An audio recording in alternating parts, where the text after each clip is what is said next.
We're back at it. Good to have you with us as we continue along with our conversation. The conversation having to do with the fact that I attended the Goodyear Airport Trump rally on Wednesday.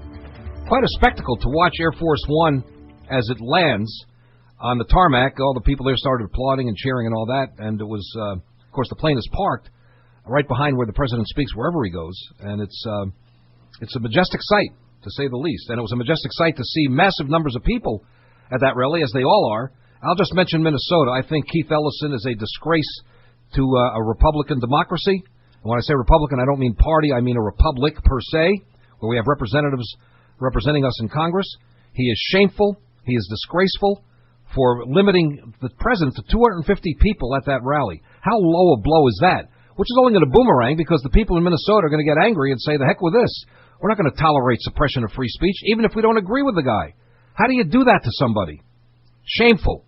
Keith Ellison belongs in a totalitarian dictatorship with the Palestinians, who he loves and supports anyway, but that's a whole other story.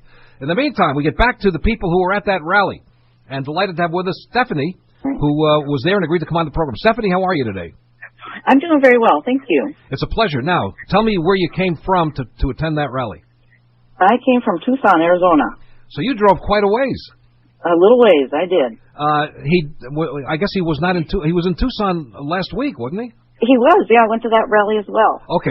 You know, I was. There was a teacher who was out on parental leave. She just had a child, and the high school asked me to teach temporarily over the last several weeks a government class for seniors, and I was delighted because the syllabus actually in the daily lessons actually dealt with the Constitution, the founders, the creation of the country, the appreciation of the system, but that's not true everywhere. I talk to people all over the place who say that what they talk about in the social studies class is what's happening today from a politically correct point of view, instead of talking about and appreciating how this country was created. Yes, we do need to look at history in order to understand today. There's no question about that. For me, I was raised in a controversial cult called Jehovah's Witnesses. They claim to be politically neutral, and they do not salute the flag in school as children. The ritual of the flag salute began in 1892, to boost patriotism in our country then, and I think it's something that needs to be back.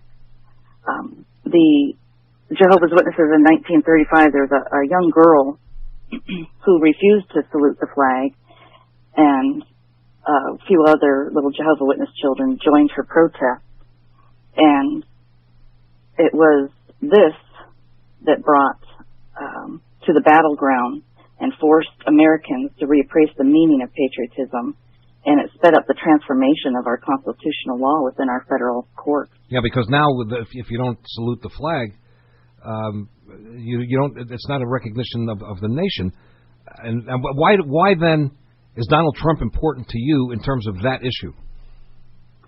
Well, quite frankly, I can see what loss of patriotism does for a society.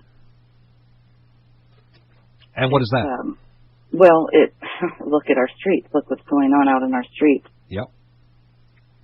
What do you mean? We have flag burning and people kneeling instead of standing for our flag, and it reminds me a lot of the things that I endured as a little Jehovah's Witness girl. On the other side of it, growing up in a patriotic America in the 1980s, we were much more patriotic then. What do you think went awry? Why has this happened? Honestly, I can only speak from my own personal experience within the Jehovah's Witnesses.